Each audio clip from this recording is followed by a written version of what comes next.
Morning folks, this is another video while I'm waiting for my side panel primer to dry between coats.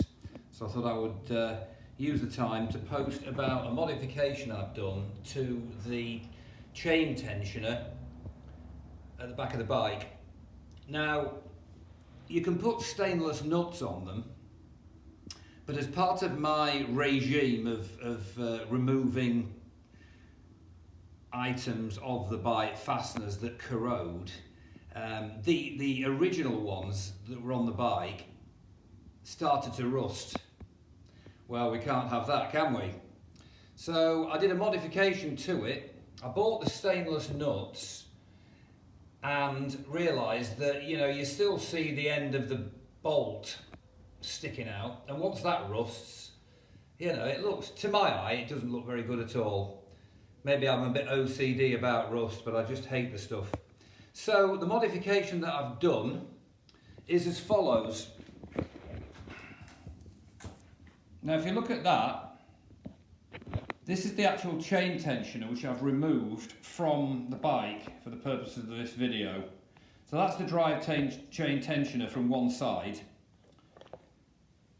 And you can see that I've replaced the bolt with a stainless one. Now, what you need to do if you want to do this slight modification is, on the back end of this, in there, is a nut, and it's welded on, look. Can you see that? It's welded, so you can't just undo it to put your bolt in. Now that is an 8mm, so that's M8 stainless bolt. I bought an Allen, I think I bought an Allen bolt or a hexagonal bolt with a head on it.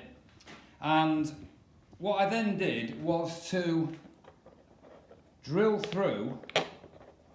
I actually cut the bolt off first, cut the bolt off, the original one here, and filed it absolutely flat.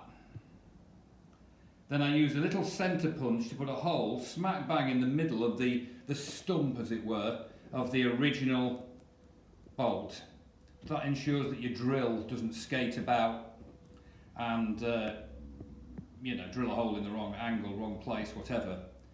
And what you need to do if you're going to do this modification, which isn't difficult, you need to tap a thread in it, which I wasn't too experienced in, so I don't think I managed it. I don't think there's anything to worry about. So for an M8 bolt like that, what you need to use are these two bits of kit.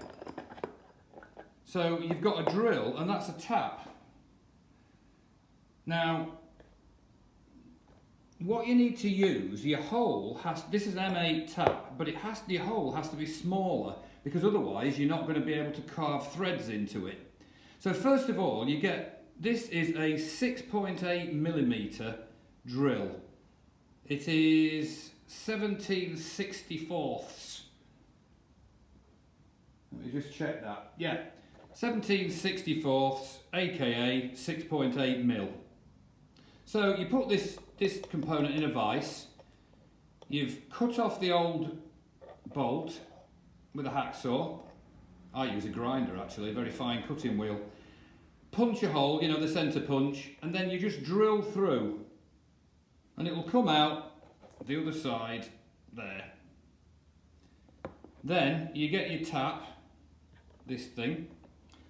Now that is an M8, look, 1.25 is the thread. That's standard on an M8 bolt anyway. So you want an M8 by 1.25 tap. And as you can see, it's not as wide at the sharp end, as it were, as it is here, because that's the ability to get the tap in. Now I've not got any great experience in doing this, but it's pretty simple. You just put the thing in and start to turn it. I actually used an adjustable spanner because I didn't have the tap twisting gadget. So I just put it in and then you twist it, and once it starts to bite a bit, then you back off, in a bit more, back off. You can put oil in it if you want, and you just keep going like that, and eventually it will go all the way through the other side of that. So once you've done that, you then get your bolt. I mean, I cut the head off the M8 bolt I bought. Now, you'd be better using a 65mm long stainless steel bolt. 65mm will do it. And you then screw it into the newly threaded hole. Now, if you look here, you will see a bluish colour. You see that in there, look. Just on that stainless end. That's Loctite, because I didn't want this.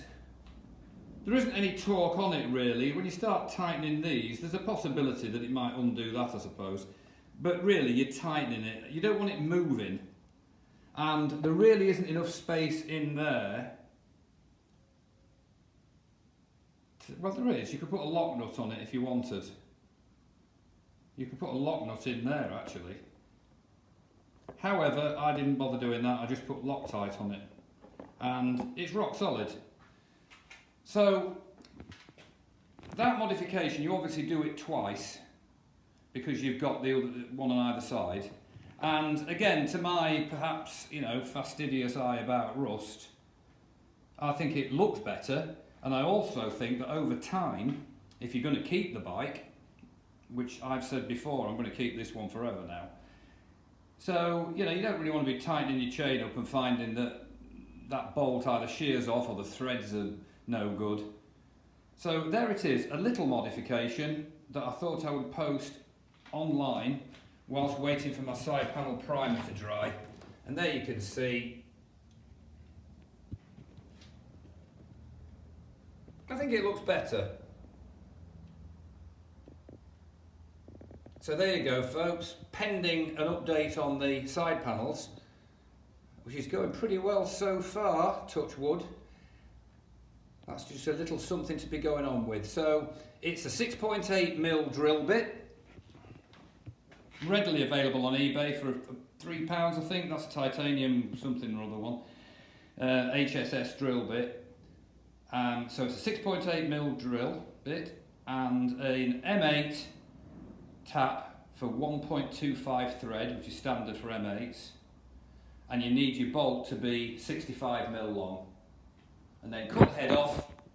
I always put a nut on a bolt when I'm cutting the head off it, and then you can undo the nut at the cut side and it puts the threads right. You can file the end of it a bit, take any burrs off after cutting it, and then running a nut over it keeps the threads okay. And it's a simple modification as long as you get your chain tensioner straight in your vise. Punch that little, do a centre punch on it though. You don't want your drill skating about, you want it to go nicely straight through. So there you have it. Give it a go if you can't live with the rust, or if you're bored, or if you fancy tweaking your bike. And I'll post an update later on the side panels. Mind how you go.